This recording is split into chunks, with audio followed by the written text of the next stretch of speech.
morning, delivery fam, and welcome back to another episode of Breakfast with UDM on the Life of a Gig Worker podcast. And since it is Mo Monday, Josh, you know what I got to do. Yes, sir. Yes, sir. It's another Monday. We got to motivate. I know sometimes we go left, we go right. We do all kind of donuts and shit in the middle of the street with the light red and green and yellow and all that shit. And the cops come and they try to run us off. You know what I'm saying? I'm not admitting. Hold up. Let me just make sure I make this clear. I'm not admitting to doing any of those activities in South Florida or anywhere else in the world. Okay. So I got a question for the audience before we start. What's up, bro? Would y'all pay to see our bloopers? We have a couple of bloopers every now and again, and I feel like you guys would enjoy those. They probably would. They probably wouldn't. All right, but okay, it's a legitimate question. Put your answer in the comment section down below. Okay. Would you pay for the bloopers? Would I pay for the bloopers of my knowing how funny we are? Right. Of my listen to my wording. Of my favorite podcast. Yeah. I want to see what led up to that final episode. Yeah, I'll probably pay for it. You know what I'm saying? So, since it is Mo Mondays and Mo for motivational, you got a quote, right? I got a quote. All right. Let's check it out. Do one thing every day that scares you by Eleanor Roosevelt. What's your one thing? I got a story. I got a story about this. So what started the whole taxi business for me is one day I was at the airport and I was just sitting. I had just dropped somebody off and I was sitting there completing the ride. And for whatever reason, the damn thing would not complete. It was like a dead zone from hell, from out of nowhere. I couldn't complete it. It wouldn't complete. So I'm sitting there. And then somebody come knock on the window. Doo, doo, doo, doo, doo. I rolled down the window. I thought it was one of the Port Authority, airport police or whatever. So I rolled down the window. I said, "Can I help you?" And he's like, "Look, man," he's like, "for whatever reason, Uber's not working." And I said, "Oh, you too?" And he's like, "How much would you charge me to go from this airport to a hotel, about 10 miles away?" And I was like, "Man, I'm going to be real with you. I've never done a cash ride, so I really don't know the price to put on it just yet." And he's like, "Well, the taxis downstairs said $150. He said, "Do you think you could do less than that?" I said, $150. I said, "Shit, hop in the car. I'll do it for $100. So I had never done a cash ride before, and it kind of scared the shit out of me because I was like, do I ask for payment up front? What if he wants card? What do I do then? Does he have Cash App? Like, these are the questions that are racing through my mind that I'm afraid to ask because I ain't never done this shit before. But, and of course, and I'll admit it, it was an illegal ride, right? Because I didn't have any permits just yet. So, after I did the ride and I got paid the $100, he paid the $100 cash. I then went to, I went home. I went straight home. And it was because I had a goal to set and that put me way over the goal for the day. And I went straight home. I started doing research, how to become a taxi company, how to do this, how to do that. Where are the permits? What do I got to do? And I remember sitting at home and my wife being like, what are you looking at? Cause like she was trying to talk to me and I was so zoned in. I didn't hear a word she said, not a single word.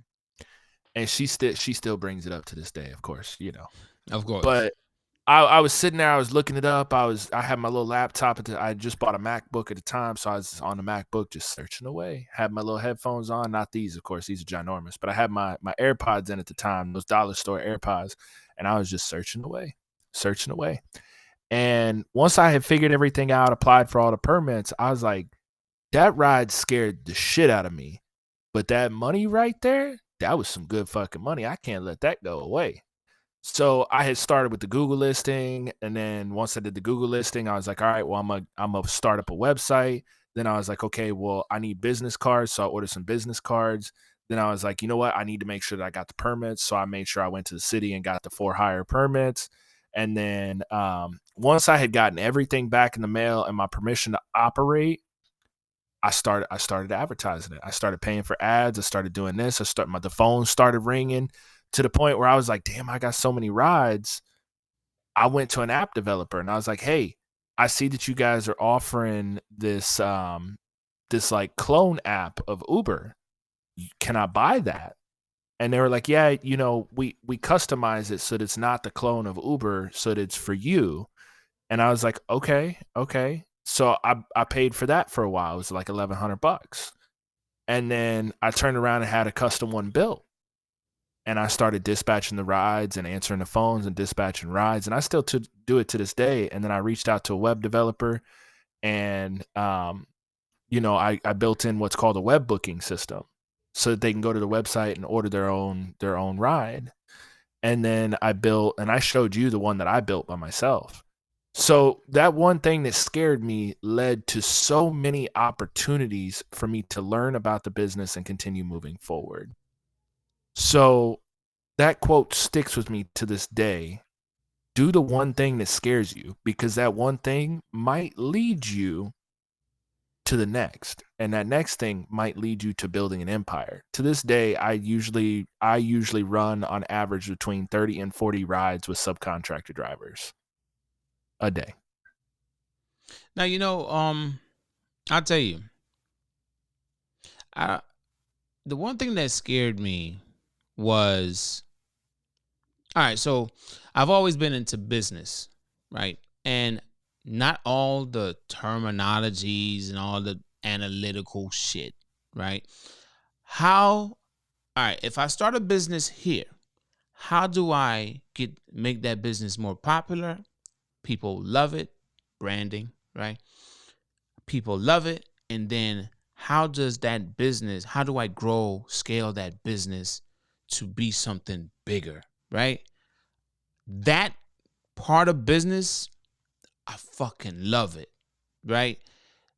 Because it's a challenge for me, right? But once upon a time, even if I'm interested in business and, scaling the business and everything I just said, I was afraid of starting my own, right? Taking my own lane.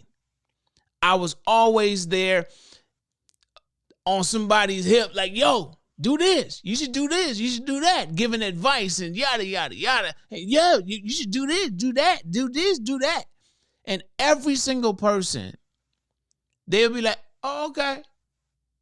And then they would probably then they will bring me in, squeeze the juice out of me, doing everything. Throw you in the trash. Exactly. That's what I was about to say. Right? Squeeze the juice out of me. And then when they get everything out of me, we don't need you no more. Right? See, hold up now. Go ahead. I hate to bring this topic, but Draver did the exact same thing to me. So I came from Amazon Logistics, where we did piggybacks, milk runs, we did rescues. We were basically managing this fleet of trucks to deliver packages as quick as humanly possible.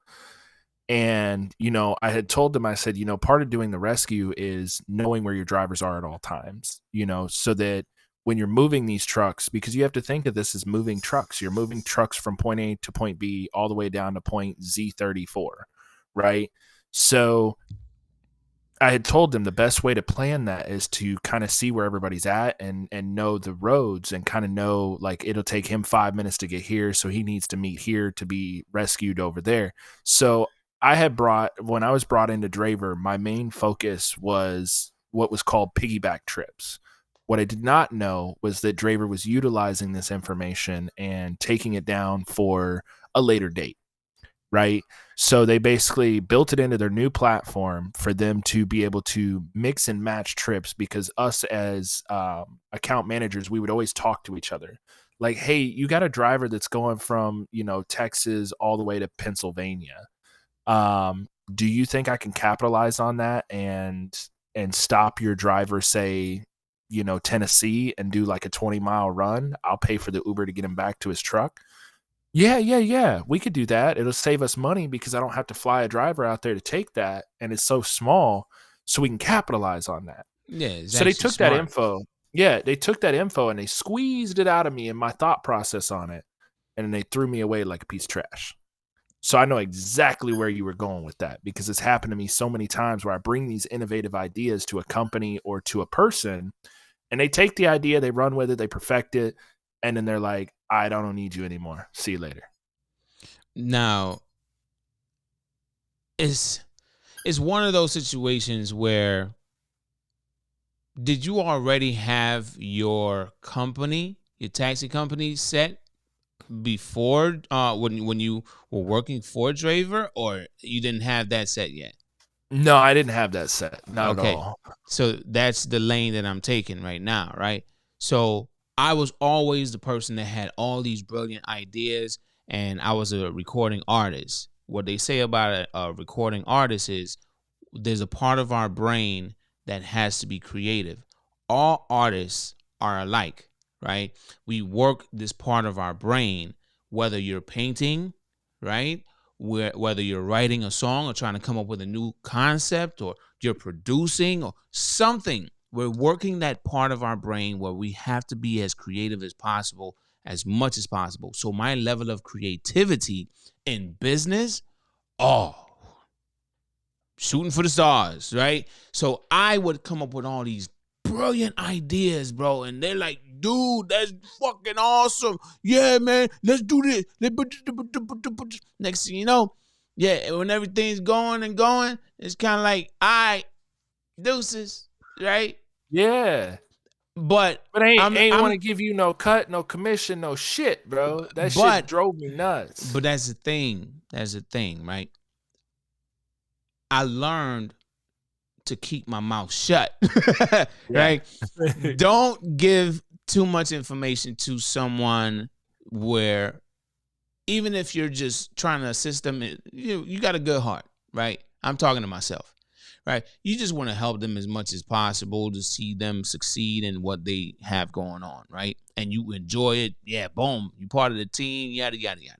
But when they squeezed all that juice out of me, right, and threw those oranges, grapefruit, lemons, key lime, whatever away, when they squeezed it out of me and they threw it away, I said, damn, that shit don't feel good.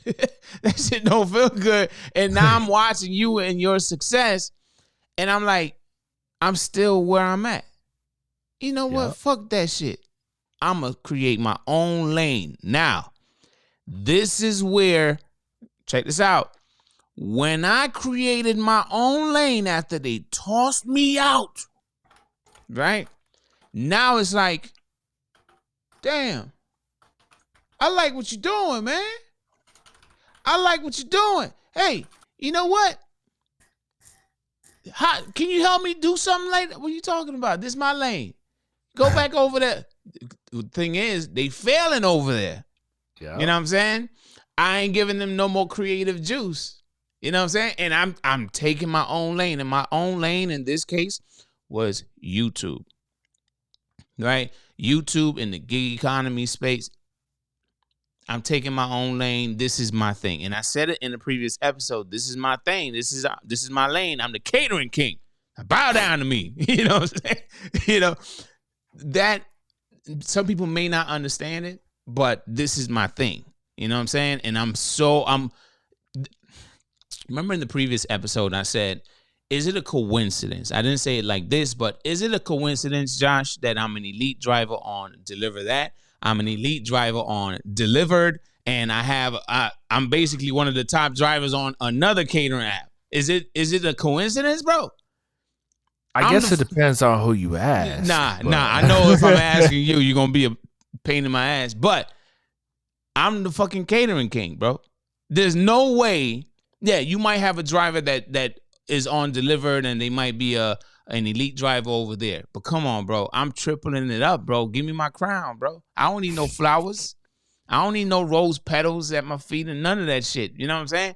The king of Zamora. Oh, shit. Since I said that, man, you know he passed away? Who? I am the King Jaffe Joffa. Did he really? Yeah, bro. You know who else passed away the other day that hit me hard? I know Frankie Beverly just passed. You know the voice of Darth Vader, the original voice of Darth Vader? I don't know the original voice. I know the voice, but I don't know the voice actor. Let me pull his name up. But I guess while you're doing that, let me just finish my story, right? James Just Earl Jones. yeah, King Joffrey Joffa from Coming to They're the America. same. They're the same one. There's a guy, King Joffrey Joffa.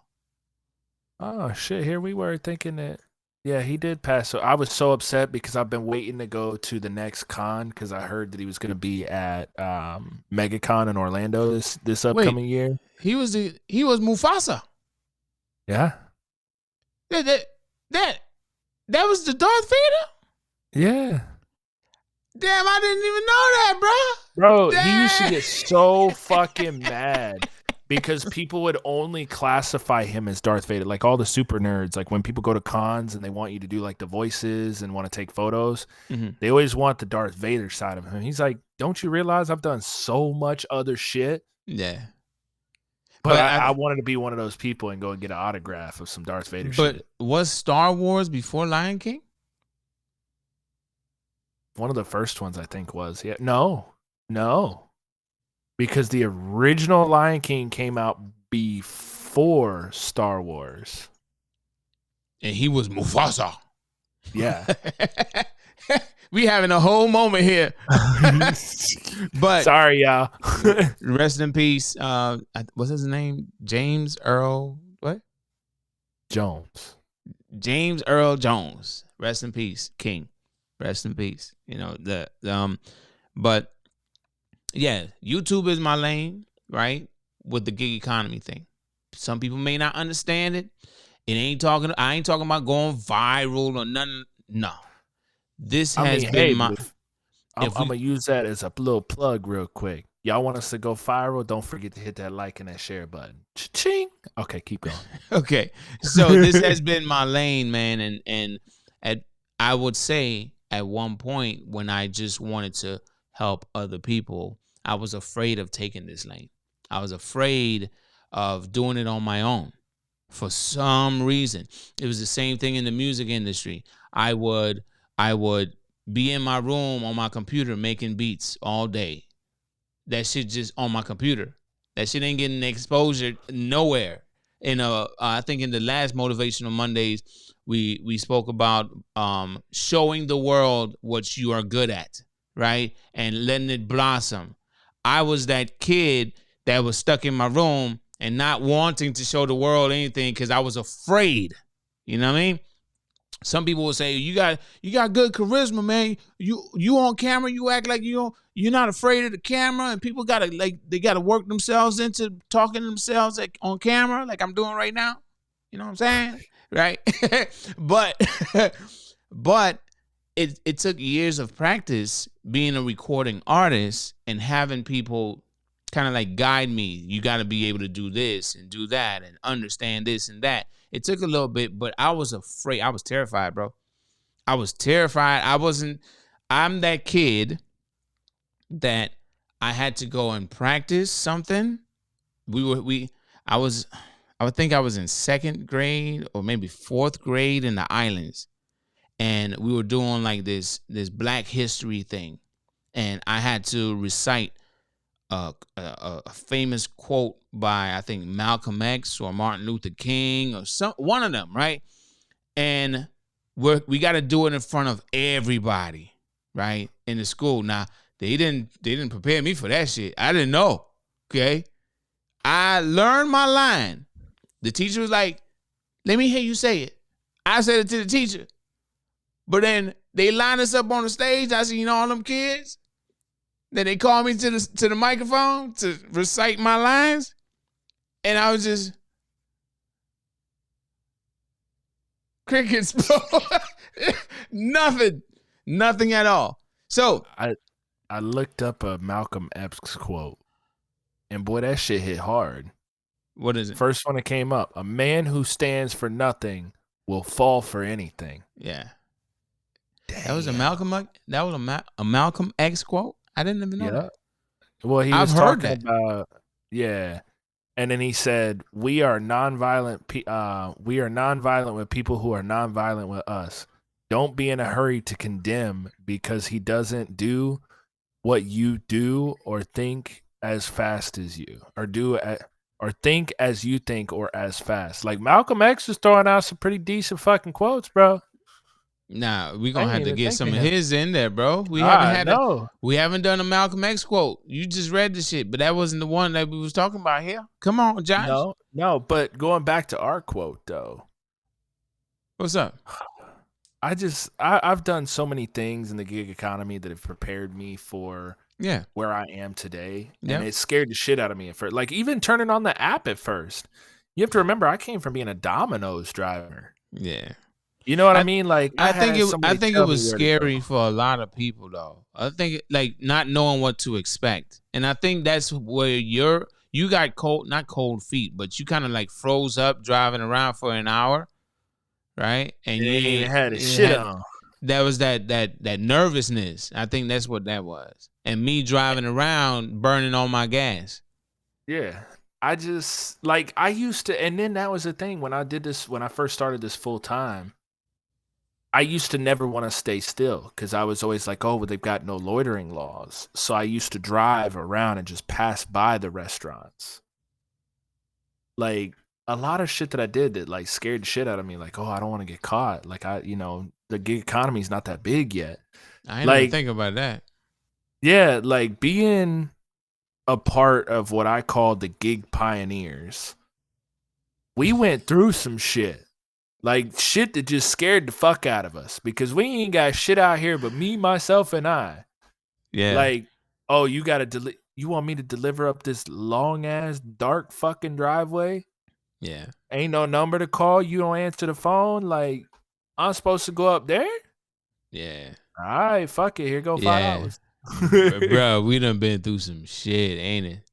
Like we Yeah. did. I'm like put it in the comment section down below about your first delivery that I don't want to say terrified you, but you were concerned a bit. Whatever delivery that was, right? Put it in the comments down below, right? I had a few of those, bro. I had one where I guess I don't know where they were from, right? And I don't want to guess, but they owned all this land, okay? And each house was humongous, okay? But the entire piece of land was filled with trees. And the types of trees is almost like over the road, and it's like a dirt road to get into the property. Okay.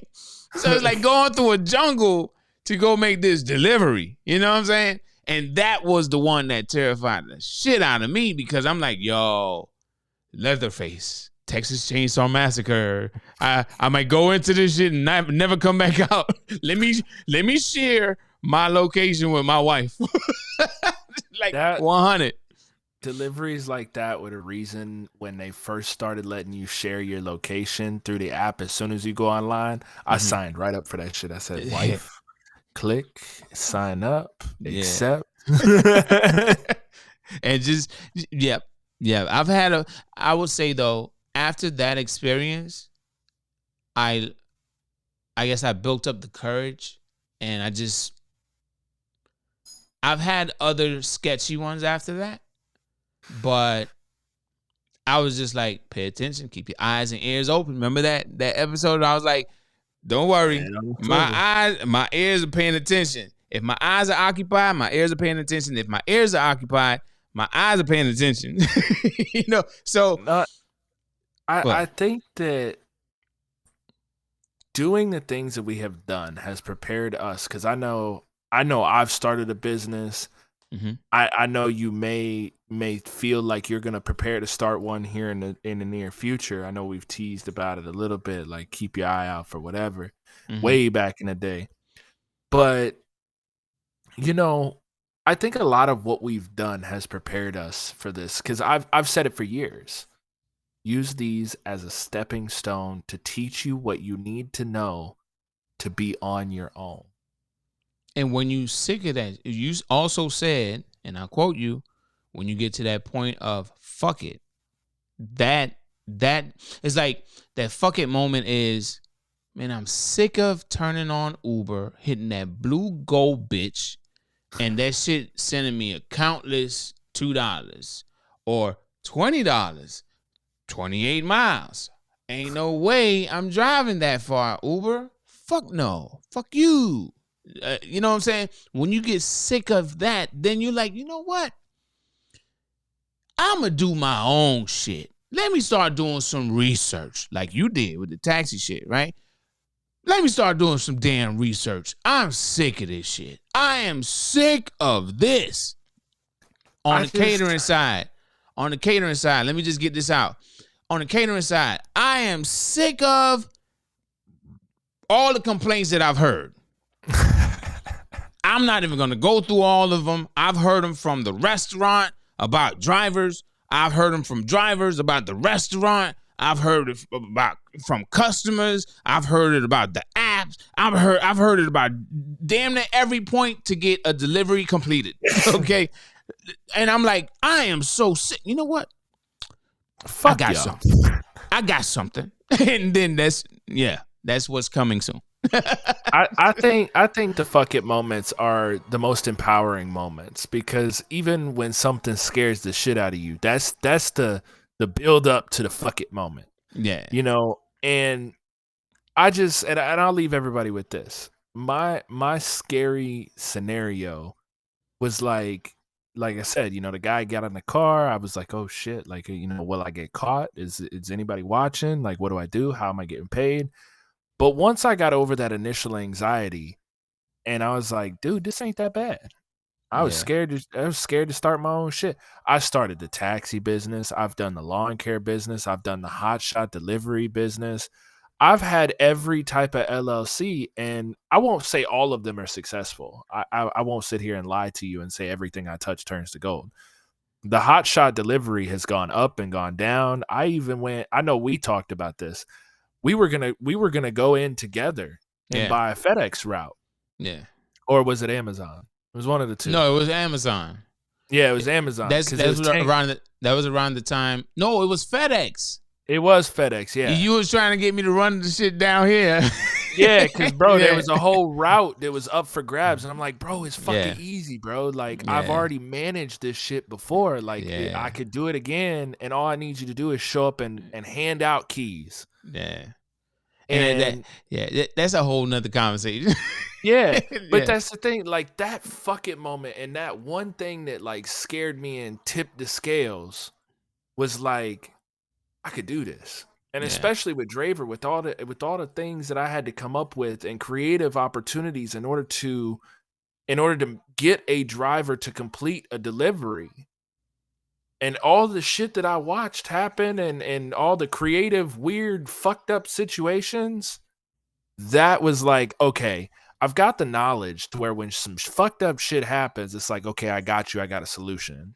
Yeah. And that would have been the scary part of me running the business. But since I've already proven to myself that I could do that, I could do this. This is easy. Yeah. I don't got to explain to a driver what a glove box is. And the last thing I'll say here is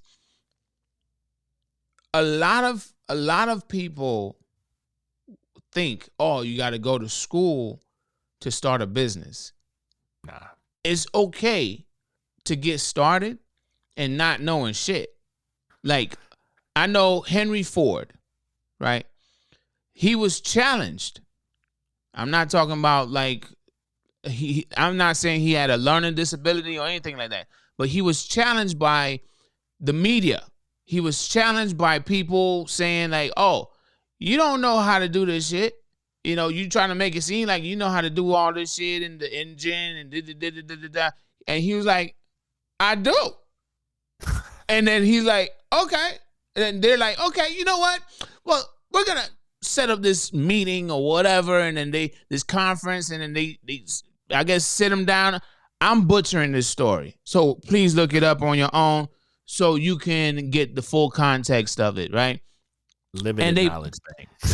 And they basically, when they started firing off questions at him, he looked over, or wherever the hell he looked, and he said, hey, Come on over here. Come answer that question. Because as a businessman, he didn't have the knowledge, but he knew who to hire that had the knowledge to run his business. You know what I'm saying? See, my thing is like I never went to college. I didn't even attempt. And in my opinion, from the things that I've learned, college is all about teaching you about somebody else's experience. Well, how did they pass? How did they fail? How did they succeed? And it's like what most people don't tell you, and especially colleges, you're learning from someone else's experience on how they came to the correct answer. And with you learning that experience, and one of the things I tell kids in my motivational speeches when I go to the boys ranch here in Florida, is I say it's not about what you learn in school. It's about learning how to learn, because you will never use, and now some people may use it, but I have yet to use the fucking Pythagorean theorem. I have yet to use it in my life outside of high school when they said you got to learn this, it's going to help you in life. I remember that my math teacher telling me that shit. To this day I've never fucking used it. But one thing that I learned was it wasn't about what the fuck I learned. It was about learning how I learn so that I can apply whatever out here to my own life to move forward.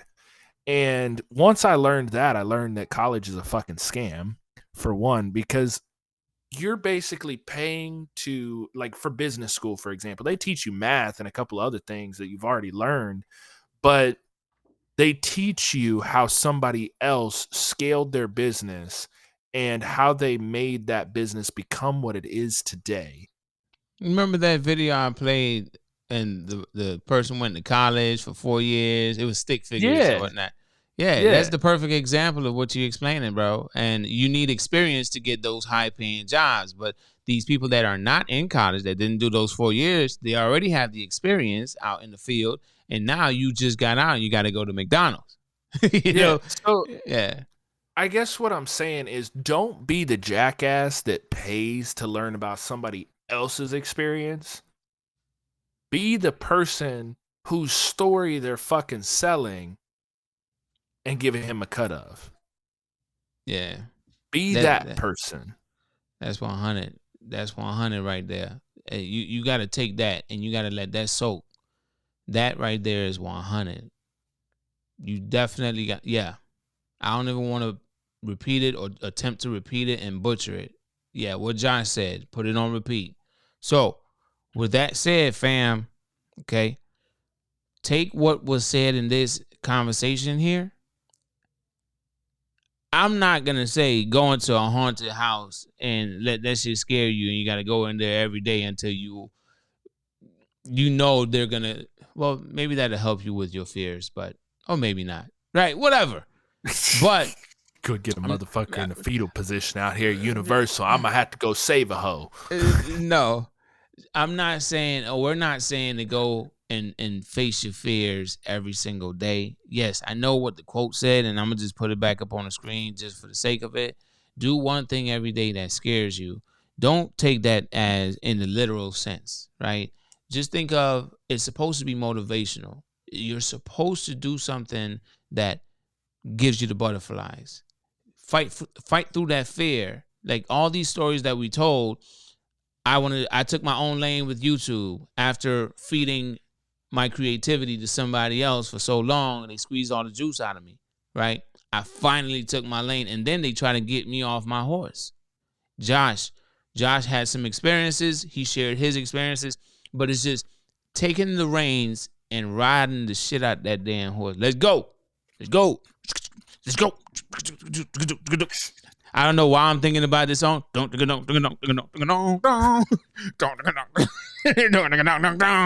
Like, but take off. Let's go.